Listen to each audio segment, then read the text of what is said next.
Sir ನಾವು executives ಈ ಕಡೆ ಬನ್ರಿ. ಸರಿ ಸರಿ, ಎಕ್ಸಿಕ್ಯೂಟಿವ್ ಆದ್ರೆ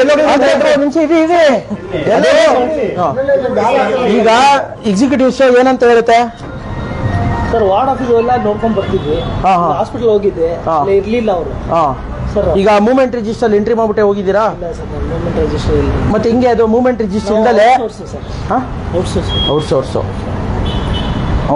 ಎಕ್ಸಿಕ್ಯೂಟಿವ್ ಜಾಬ್ ತಗೋತಾರ? ಅದನ್ನೇ ಕೇಳ್ತಿರೋದು. ಈಗ ಇಂಜಿನಿಯರ್ ಸರ್. ಸರಿ, ಈಗ ನಿಮ್ಗೆ ಒಂದು ಇದು ಬೇಕಲ್ಲ, ಏನ್ ಸರ್? ಮೂವ್ಮೆಂಟ್ ರಿಜಿಸ್ಟರ್ ನಿಮ್ಗೂ ಇರ್ಲೇಬೇಕಲ್ಲ? ಇಲ್ಲ ಮಿಸ್ ಅಂದ್ರೆ ನಾವು ಇಲ್ಲ ಬರ್ತಿದ್ವಿ. ಮತ್ತಿಲ್ಲ ಅಂತೀರಾ? ಈಗ ಔಟ್ಸೋರ್ಸ್ ಆದ್ರೂ ಹೋಗಿರ್ತೀವಿ ಅಂತ ಹೇಳ್ಬಿಟ್ಟು ಇವತ್ತು ಎಲ್ಲಿ ಹೋಗ್ಬೇಕು ಅಂತ ಇತ್ತು? ನಿನ್ನೆ ದಿನ ಆಗಿತ್ತಾ ಡಿಸೈಡ್? ಇವತ್ತೆಲ್ಲೋ ಈಗ IPP ಹೋಗ್ಬೇಕು. ಇವ್ರೆ ನೋಡ್ರಿ, ಒಂದು ವಿಚಾರ ಕೇಳ್ಕೊಳ್ಳಿ.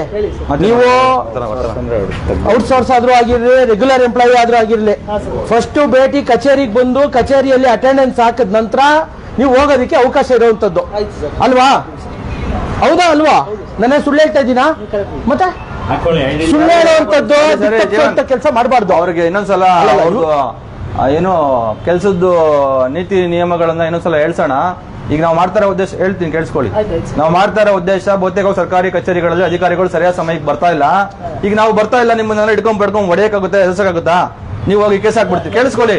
ಅದಕ್ಕೆ ನಾವು ಗೌರವದಿಂದ ನಿಮ್ಗೆ ಹೂವು ಕೊಟ್ಟು ಗಾಂಧಿ ಮಾರ್ಗದಲ್ಲಿ ಹಾರ ಹಾಕಿ, ಅಣ್ಣ ದಯವಿಟ್ಟು ಸರ್ಕಾರಿ ಸೇವೆ ಇದು, ದೇಶ ಕಟ್ಟುವಂತ ಕೆಲಸ, ದಯವಿಟ್ಟು ಸರಿಯಾಗಿ ಬಂದ್ ಮಾಡಿ. ಯಾಕೆ ಕಾಮಚೋರಗಳ ತರಕ್ಕೆ ಮಾಡ್ತೀರಿ? ಯಾಕೆ ನಿಮ್ಗೆ ಕರ್ತವ್ಯ ನಿಮ್ಗೆ ಕೊಟ್ಟಿರೋ ಅದು ಎಷ್ಟೋ ಕೋಟ್ಯಾಂತರ ಜನರಿಗೆ ಇಲ್ಲದೆ ಇರುವಂತ ಅವಕಾಶ ನಿಮಗಿದೆ. ನೀವು ಸರ್ಕಾರಿ ಅಧಿಕಾರಿ ಆಗಿದ್ದೀರಿ, ಅದನ್ನ ಸರಿಯಾಗಿ ಮಾಡಿ ನಿಭಾಯಿಸಿ ಅಂತ ಹೇಳೋದಕ್ಕೆ ನಾವು ಬಂದಿದ್ದೀವಿ. ದಯವಿಟ್ಟು ಮಾಡಿ. ಆದ್ರೆ ನಾವು ದೂರು ಕೊಡ್ತೀವಿ ನಿಮ್ ಮೇಲೆ. ನೀವು ಯಾರಿಗೂ